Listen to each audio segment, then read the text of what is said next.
May mga apoy na madaling patayin ng tubig, pero may mga apoy na kusang sumisiklab sa puso na habang buhay mong dadalhin.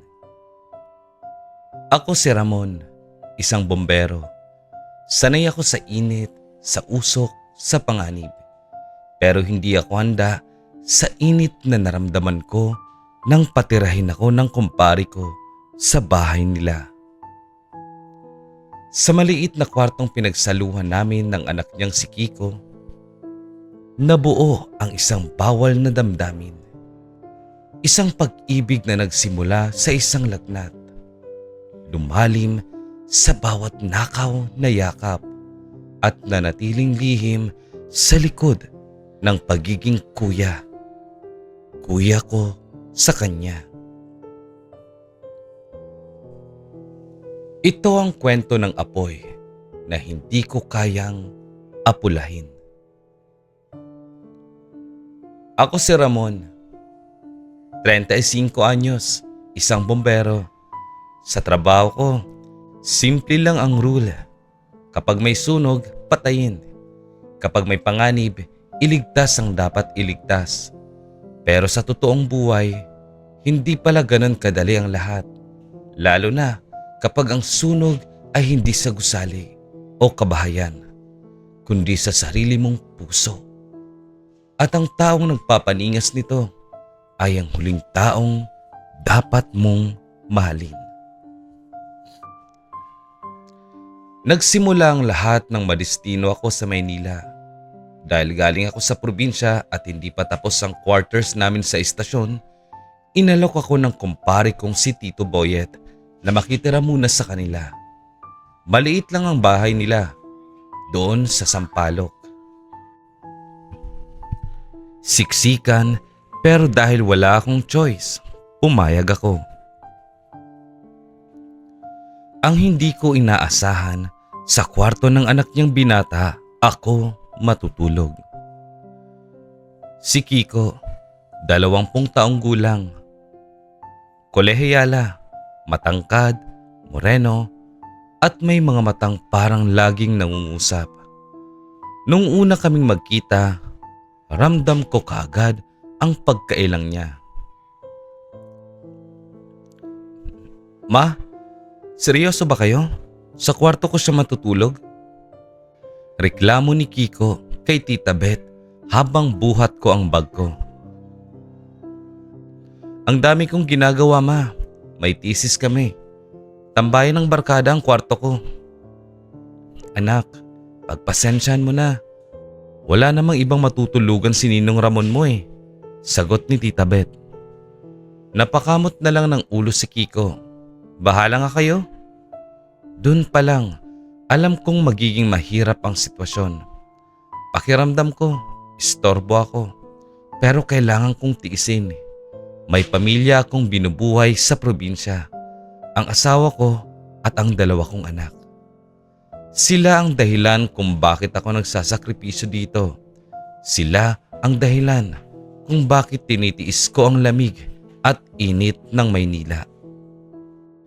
Dahil nga busy si Kiko sa thesis, gabi-gabi ay puno ng tao ang kwarto niya.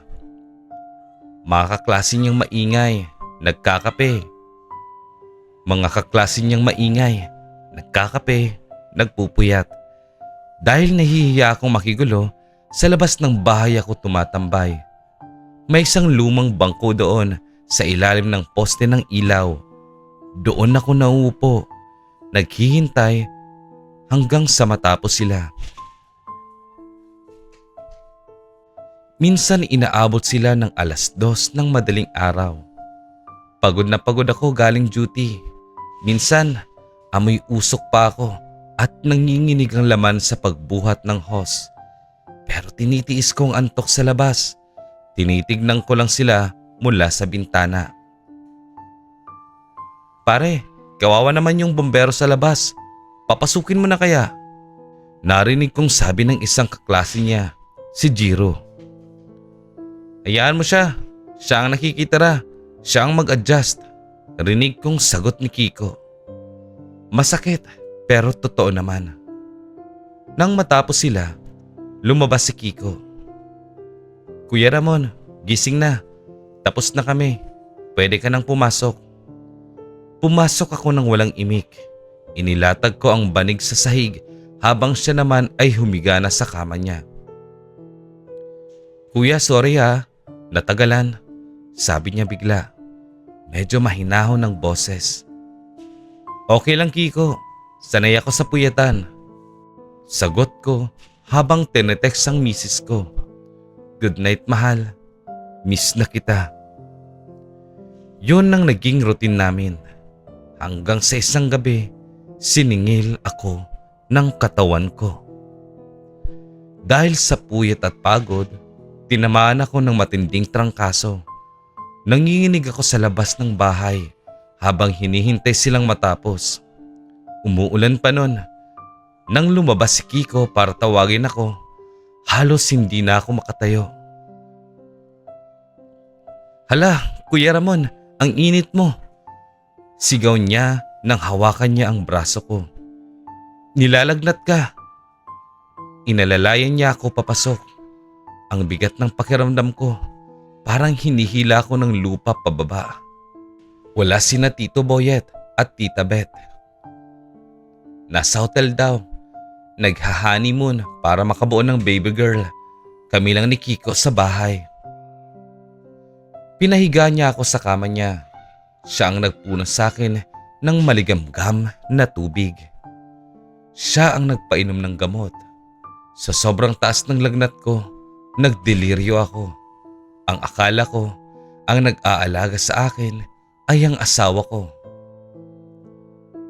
Mahal, huwag mo kong iiwan. Bulong ko habang nanginginig. Hinawakan ko ang kamay ng nagpupuna sa akin. Mahal na mahal kita. Kuya Ramon, si Kiko to. Hindi ako ang asawa mo. Sabi ng boses, pero sa pandinig ko, boses ito ng anghel. Niyakap ko siya ng mahigpit. Yung yakap na parang ayaw ko nang bumitaw. Naramdaman ko ang init ng katawan niya, ang bango niya, at sa sandaling yon, parang tumigil ang pag-ikot ng mundo. Nang magising ako kinabukasan, magaan na ang pakiramdam ko, pero mabigat ang konsensya ko. Naalala ko ang mga nangyari. Naalala ko ang pagyakap ko sa kanya. Mising ka na pala.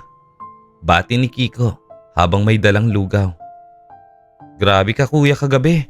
Akala mo ako yung misis mo. Kung makayakap ka, wagas. Namula ako sa hiya. Pasensya na Kiko. Sobrang sama lang ng pakiramdam ko. Tumawa lang siya. Okay lang. At least gumaling ka. Mula noon, nagbago ang ihip ng hangin. Naging mas close kami. Hindi niya na ako pinaghihintay sa labas kapag may thesis sila. Pinapapasok niya na ako at pinapatulog sa isang sulok kahit maingay sila. Minsan, inaabutan pa niya ako ng merienda. Pero kasabay ng pagiging malapit namin, may sumipol na ibang damdamin sa akin. Isang damdaming hindi dapat. Nagsimula akong magselos. Isang gabi, habang nagtatawanan sila ng mga kaklase niya, nakita ko si Jiro na nakaakbay kay Kiko. Ang higpit ng pagkakaakbay. Tawa ng tawa si Kiko. Hinahampas pa ang hita ni Jiro. Parang may kumurot sa puso ko. Uminit ang ulo ko. Hindi ko maipaliwanag kung bakit gustong gusto kong tanggalin ang kamay ni Jiro sa balikat ni Kiko. Umuwi na kayo. Bigla kong sabi. Seryoso ang boses ko. Natigilan sila.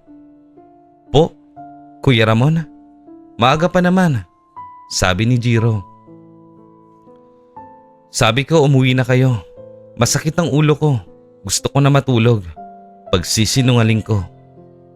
Nang makaalis ang mga kaklase niya, hinarap ako ni Kiko. Galit siya. Ano bang problema mo kuya? Nakakahiya sa mga kaklase ko. Bakit bigla ka na lang nagsusungit? Hindi ako makatingin sa kanya. Paano ko sasabihin? Paano ko aaminin na nagseselos ako? Ayoko lang na inaakbayan ka ng lalaking yun. Bulong ko. Ha? Ano naman kung akbayan niya ako? Lalaki kami pareho. Barkada kami. Sigaw niya. Bakit ka ba nangingialam? Doon ako napuno. Sa sobrang frustration, sa sobrang kalituhan, sinuntok ko ang dingding na plywood. Bug! Umuga ang buong kwarto. Nagulat si Kiko. Nanlaki ang mga mata niya sa takot. Napaupo ako sa sahig. Sapo ang ulo ko. Sorry Kiko, hindi ko sinasadya. Lumapit siya ng dahan-dahan. Kuya, bakit? Tumingila ako sa kanya. Nakita ko ang pag-aalala sa mukha niya. Wala na akong maitatago. Sasabog na ako kung hindi ko sasabihin. Kasi nagsiselos ako. Nagsiselos ako, Kiko. Ayokong may ibang humahawak sa'yo. Ayokong may ibang nagpapasaya sa'yo. Tumulo ang luha ko. Mahal kita, Kiko. Hindi ko alam kung paano nangyari pero mahal kita. Katahimikan. Ang lakas ng tibok ng puso ko. Parang gusto nang lumabas sa dibdib ko. Ito na. Palalayasin na niya ako. Isusumbong niya na ako kay Tito Boyet. Katapusan ko na.